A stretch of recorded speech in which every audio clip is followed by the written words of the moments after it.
Assalamualaikum warahmatullahi wabarakatuh. Salam sejahtera. Perkenalkan, nama saya Dewi Resti Basuki. Saya adalah dosen di program studi D3 Farmasi, Fakultas Farmasi, Institut Ilmu Kesehatan Baktiwiyata Kediri. Di Fakultas Farmasi ini, saya merupakan salah satu dosen yang tergabung dalam kelompok bidang keilmuan biologi farmasi, yaitu salah satu bidang keilmuan di farmasi yang mendalami tentang tanaman obat, pemanfaatan tanaman obat, dan pengembangan obat tradisional. Dengan demikian, kegiatan tridharma yang saya laksanakan selama menjadi dosen, yaitu baik dalam kegiatan pendidikan, penelitian, dan pengabdian masyarakat, saya berada di seputar bidang keilmuan biologi farmasi. Di kegiatan pendidikan, saya mengampu beberapa mata kuliah, antara lain mata kuliah biologi farmasi, mata kuliah farmakognosi, mata kuliah fitokimia, dan mata kuliah fitofarmasi. Selain pendidikan, saya juga menjalankan kegiatan penelitian dan pengabdian masyarakat, yang tentunya di bidang keilmuan biologi farmasi. Penelitian yang saya laksanakan adalah penelitian terkait pengembangan tanaman obat, bagaimana memanfaatkan tanaman obat dalam bentuk uji aktivitas tanaman obat beserta uji farmakologinya. Pengabdian masyarakat yang saya laksanakan juga berada di seputar bidang keilmuan biologi farmasi.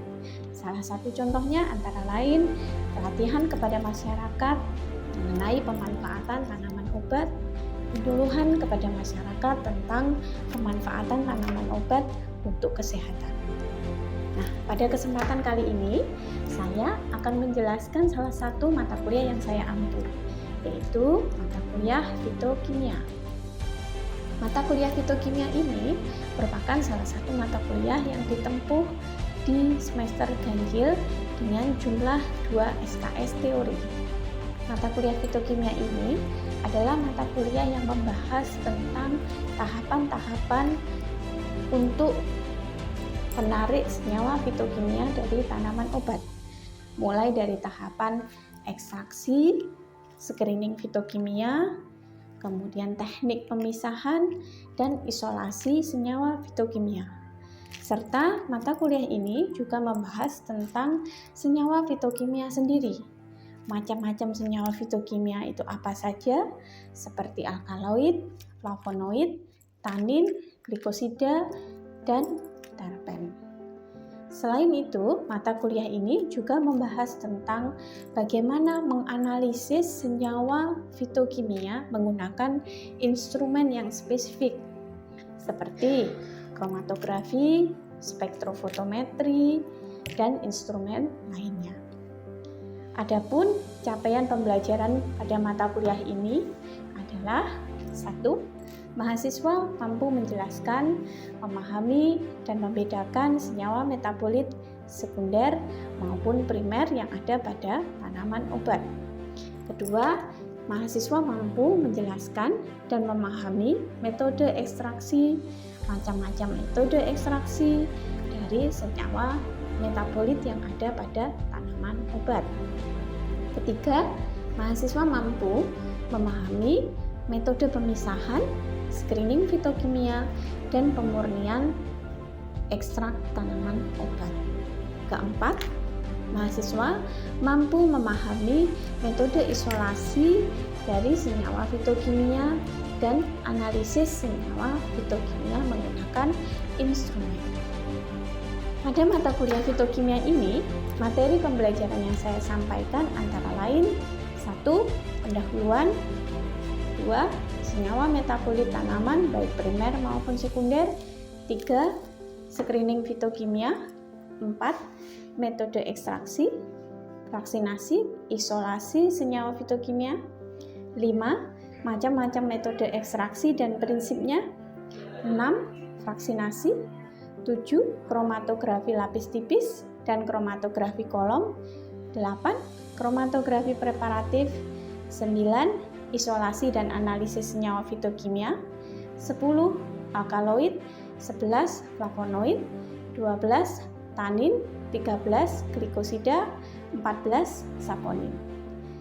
Sistem pembelajaran yang saya gunakan selama pandemi ini menggunakan sistem pembelajaran secara daring, yaitu dengan menggunakan beberapa fasilitas e-learning seperti Zoom Meeting, Google Meeting, Quizzes, grup Telegram, ataupun grup WhatsApp. Serta ada pula aplikasi penunjang yang mendukung pembelajaran dari institut, yaitu Moodle.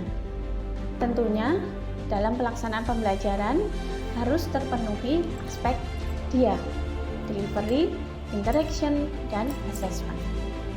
Nah, pada kesempatan kali ini saya akan mendeskripsikan tentang perkuliahan ataupun pembelajaran yang saya jalankan menggunakan metode dia.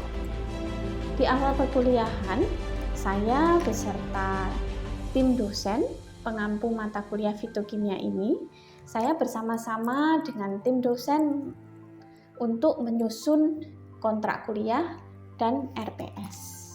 Setelah selesai kontrak kuliah dan RPS tersebut, kami upload di Moodle, di mana di RPS tersebut tertuang penjelasan tentang capaian pembelajaran, kompetensi, bahan kajian dari mata kuliah fitokimia ini, serta sistem penilaian, baik penilaian UTS, UAS, maupun penugasan. Sebelum perkuliahan dimulai, mahasiswa kami minta untuk download RPS dan kontrak perkuliahan yang ada di Moodle untuk bisa di-approve oleh mahasiswa. Setelah kontrak disetujui oleh mahasiswa dan dosen, artinya sudah ada kesepakatan antara dosen dan mahasiswa untuk melaksanakan perkuliahan ini selama 1 semester ke depan. Kemudian, di perkuliahan yang saya jalankan, pada proses tatap muka yang dilaksanakan dengan daring, saya menggunakan media Zoom Meeting, Google Meet, atau Moodle. Dengan kesempatan ini, saya bisa menjelaskan secara langsung melalui media Zoom Meeting, Google Meet pada mahasiswa. Nah, di sini ada proses interaksi dan delivery informasi kepada mahasiswa secara langsung melalui daring. Nah, setelah penjelasan mata kuliah, saya memberikan kesempatan interaksi dengan mahasiswa untuk tanya jawab secara daring. Selanjutnya, setelah perkuliahan selesai, maka materi kuliah, materi penugasan, saya kirimkan melalui Moodle untuk bisa di-download dan dipelajari oleh mahasiswa. Aplikasi Moodle yang disediakan oleh institut ini cukup lengkap sekali, di mana selain pengiriman materi, kuliah, dan penugasan, di dalamnya juga dilengkapi dengan fitur-fitur administrasi seperti fitur-fitur untuk melakukan presensi kehadiran perkuliahan, fitur-fitur untuk melakukan pengisian jurnal kuliah, input nilai, baik nilai UTS maupun UAS, serta nilai tugas. Berbagai inovasi dan strategi pembelajaran juga saya terapkan di sela-sela perkuliahan, yaitu dengan memberikan post-test maupun pre-test kepada mahasiswa melalui aplikasi Quizzes. Proses ini bertujuan untuk melihat pemahaman mahasiswa dari penjelasan yang telah saya sampaikan di dalam perkuliahan. Terkadang, selain post-test, saya juga melakukan interaksi secara langsung dan tanya jawab dengan mahasiswa. Penilaian dari mata kuliah fitokimia ini didapat dari penilaian tugas, nilai diskusi, nilai post-test, nilai UTS, dan UAS. Nah, pada perkuliahan yang saya jalankan, pelaksanaan UTS dan UAS juga dilaksanakan secara daring, yaitu menggunakan Moodle, Quizzes, ataupun media platform lainnya yang bisa dikerjakan secara langsung dengan waktu tertentu. Nah, baik, berikut ini adalah salah satu contoh perkuliahan yang saya laksanakan, yaitu kuliah fitokimia dengan topik isolasi dan identifikasi senyawa fitokimia. Baik, mari kita simak bersama pada video berikut ini. Isolasi dan pemurnian senyawa. Jadi isolasi dan pemurnian ini dapat dilakukan dengan kromatografi lapis tipis atau KLT tadi, atau bisa juga menggunakan kromatografi kertas preparatif, tentunya dengan penentuan eluen yang paling baik untuk memisahkan komponen senyawa terlebih dahulu. Nah, ini contoh kromatografi lapis tipis preparatif ya. Nah, jadi kromatografi lapis tipis preparatif ini proses penotolannya tidak sama dengan KLT biasa. Jadi KLT preparatif ini senyawa ditotolkan dalam bentuk bercak atau pitah. Nah, kemudian pelatnya dimasukkan dalam bejana tertutup rapat dan berisi larutan pengembang, kemudian nanti akan terjadi proses eluasi. Nah, setelah proses eluasi akan didapatkan pemisahan senyawa seperti ini. Nah, ini contoh di gambar yang ketiga ini, ada pita warna kuning dari bawah, kemudian dia akan naik ke atas, terpisah, ada di garis nomor 4, kemudian ada di garis nomor 1 yang warnanya kuning muda. Ini menunjukkan adanya pemisahan berbagai macam senyawa. Jadi kalau kita beri nomor di sini ya, ada 1, 2, di nomor 4, dan di nomor 5. Itu ada 4 garis-garis senyawa. Nah, silakan setelah kita ketahui pemisahan ini dengan baik, maka nanti bisa kita tandai untuk kita kerok hasilnya. Nah, seperti ini. Nah, jadi di kromatografi lapis preparatif, ini setelah kita tandai, nanti pitah tersebut kita kerok. Nah, kalau dikerok, kemudian kita dapat serbuk dari fase penjerapnya, lalu kita ekstraksi dengan pelarut yang sesuai. Sehingga kita bisa mendapatkan senyawa yang sudah terpisah. Jadi kalau tadi ada 4 garis, maka nanti ada 4 isolat yang sudah terpisah nodanya. Nah, kromatografi lapis tipis preparatif ini kepekaannya cukup tinggi ya. Jadi sedikit aja dia sudah bisa memisahkan banyak senyawa. Nah, kemudian kromatografi lapis tipis preparatif itu macamnya juga ada kromatografi kertas preparatif. Jadi sama seperti tadi tahapan-tahapannya, tetapi fase diamnya ini dari kertas. Kalau teman-teman tahu yang namanya kertas saring, jadi mirip seperti kertas saring itu ya.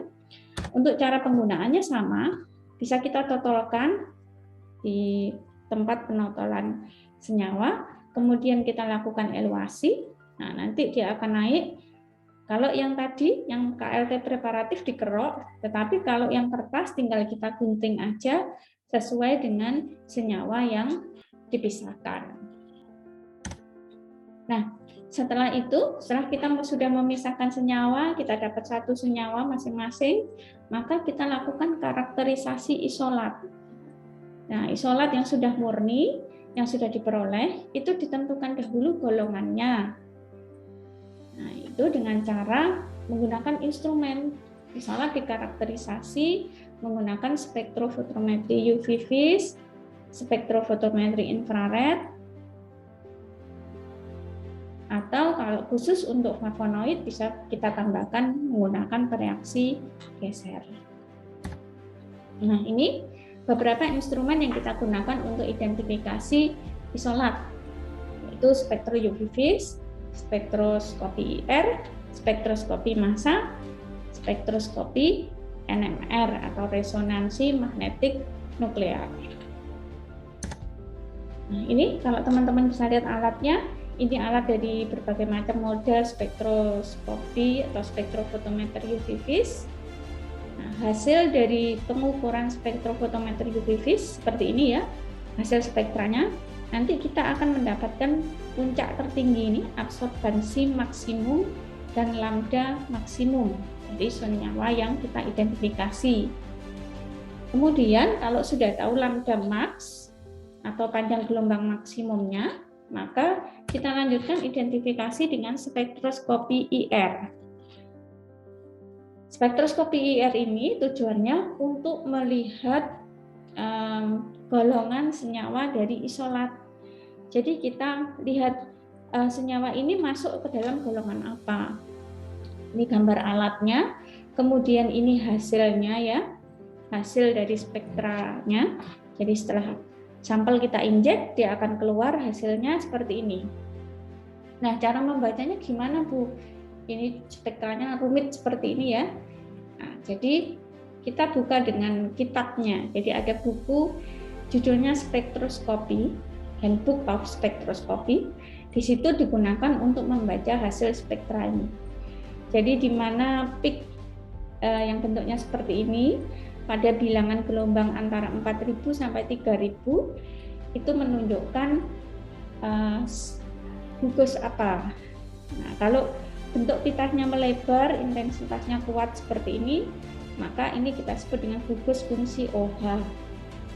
Kemudian spektra selanjutnya, bilangan gelombang selanjutnya, dia menunjukkan ada gugus fungsi apa aja. Nah, setelah tahu gugus fungsinya apa saja, maka bisa kita tentukan senyawa tersebut dia golongan alkaloidkah, flavonoidkah. Nah, setelah itu sudah tahu tadi lambda mak atau panjang gelombang maksimum, sudah tahu golongan senyawanya, maka kita lanjut identifikasi dengan instrumen berikutnya, yaitu dengan spektroskopi NMR, Nuclear Magnetic Resonance. Ini alatnya, kemudian ini hasil spektranya.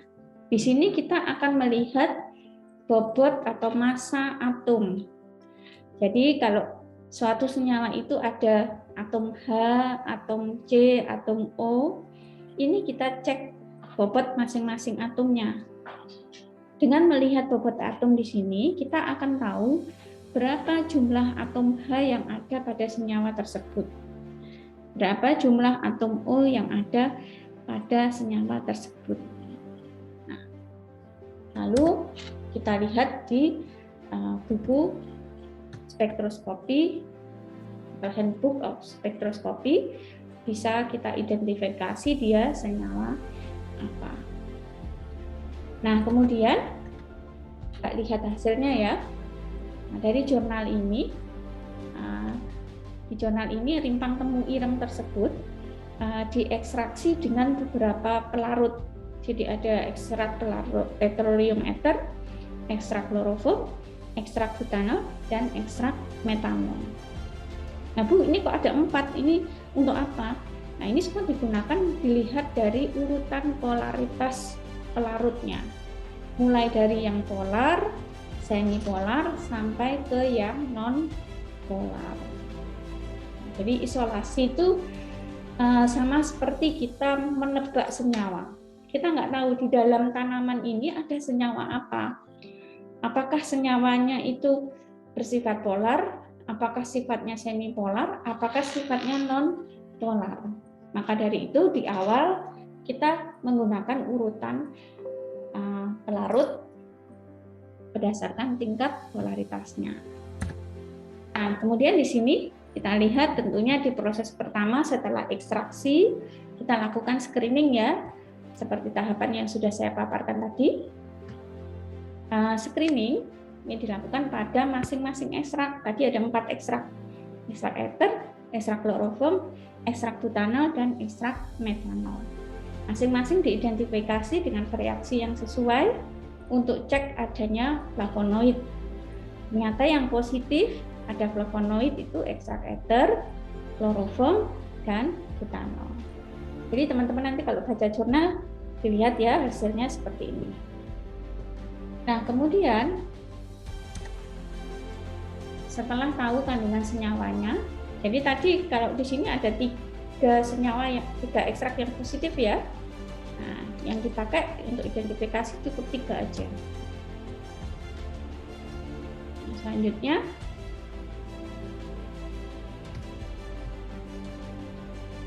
kita lihat dari 3 ekstrak tadi, maka kita lakukan KLT. Sama seperti tadi, setelah screening fitokimia selesai, kita tegaskan kembali dengan KLT. KLT untuk ether, KLT untuk kloroform, KLT untuk butanol.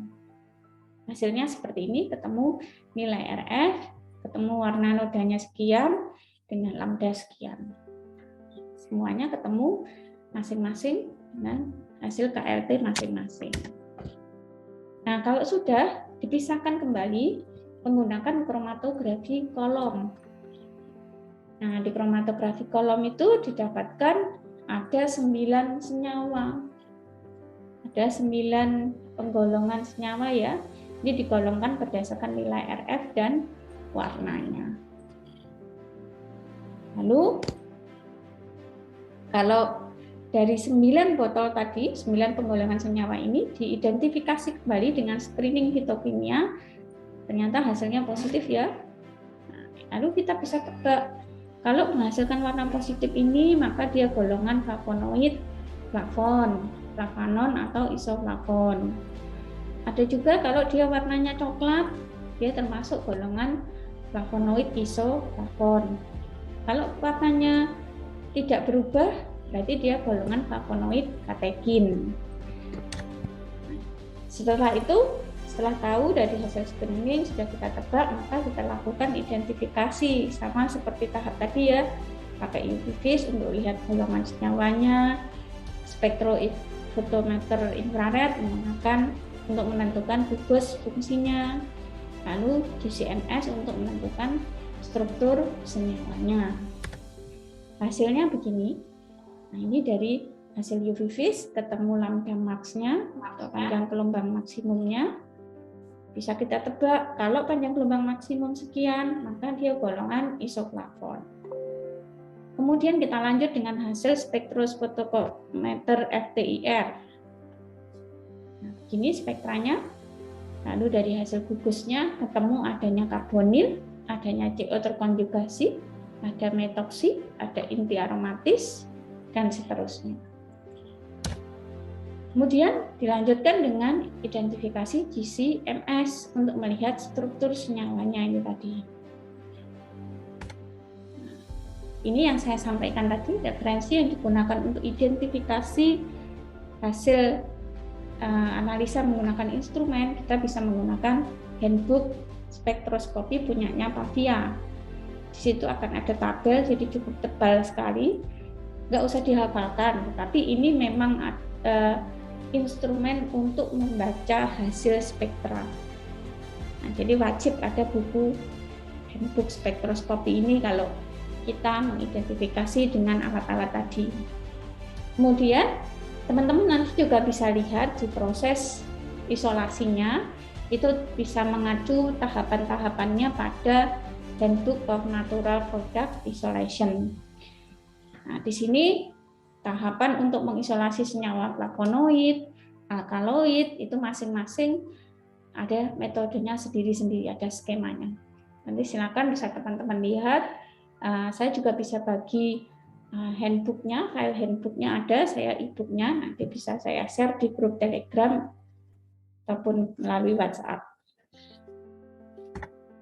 Oke, mungkin demikian yang bisa saya sampaikan tentang isolasi dan analisis senyawa fitokimia. Mungkin sebelum kita akhiri perkuliahan, sebelum itu ada yang ditanyakan dari teman-teman, jadi kita bisa masuk sesi diskusi dan tanya jawab jika ada yang belum paham. Silakan. Izin bertanya, Bu. Mohon izin bertanya, Bu. Baik, ini ada Mbak Vivi dan Mas Rama ya. Silakan. Mungkin siapa dulu, Mbak Vivi dulu atau Mas Rama dulu? Saya dulu ya, Bu. Oke, silakan Mas Rama. Ini kan tadi kan hasil screening ya, Bu. Screening fitokimia kan untuk menentukan kandungan zat kimia kayak alkaloid dan sebagainya kan ada. Kalau misalnya dari hasil jurnal tadi, kalau alkaloid kan melewati fase pendahuluan, itu kan hasilnya positif semua ya, Bu ya. Terus dilanjutkan ke fase penegasan dan seterusnya. Jika di fase pendahuluan misalnya salah satu, kalau misalnya fase satu reagen Mayer misalnya ketemu negatif, apa masih dilanjutkan ke tahap penegasan dan seterusnya atau bagaimana, Bu? Baik. Terima kasih. Ya, terima kasih Mas Rama. Pertanyaannya bagus sekali ya.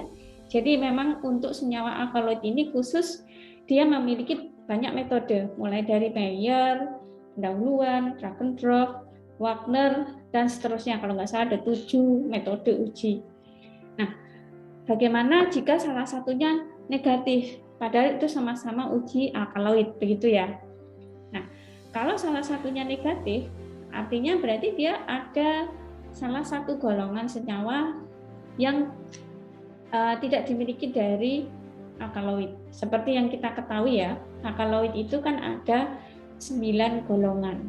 Mulai dari isoflavon, flavanon, flavanol, itu masing-masing golongan dia punya ciri khas sendiri-sendiri. Flavanon mungkin dia dengan reagen Mayer memberikan hasil positif. Tapi jika diberi reagen Wagner, dia tidak positif. Nah, itu ada tabelnya. Nanti kalau teman-teman bisa lihat di buku metode fitokimia Harben, di situ masing-masing golongan dia punya ciri spesifik untuk identifikasinya. Jadi seperti itu. Ada kemungkinan satu negatif, satunya positif. Nah, itu menunjukkan adanya perbedaan golongan dari senyawa alkaloid. Seperti itu Mas Rama. Bisa dipahami? Oke Bu, terima kasih. Baik, terima kasih. Monggo kepada Mbak Vivi, silakan. Oke Bu, mohon izin untuk bertanya. Sebenarnya ada beberapa pertanyaan, namun satu akan saya sampaikan, yaitu apakah proses dari pembuatan atau mungkin lamanya dari penyimpanan Simplicia itu dan juga pemilihan metode ekstraksi akan mempengaruhi hasil dari analisis senyawa fitokimia gitu Bu. Karena kan ada memang senyawa-senyawa khusus yang mungkin bisa hilang karena terlalu lama penyimpanan atau metode ekstraksi yang kurang tepat seperti itu Bu. Betul. Baik, makasih Mbak Vivi. Jadi memang di awal dalam penentuan metode ekstraksi kita harus paham dulu senyawa apa yang mau saya ambil. Misalkan saya mau mengambil senyawa minyak atsiri. Seperti yang kita tahu ya, minyak atsiri itu mudah menguap apalagi kalau kena panas. Maka di proses penyimpanan Simplicia sampai ke proses ekstraksinya, usahakan tidak ada kontak dengan suhu tinggi secara langsung.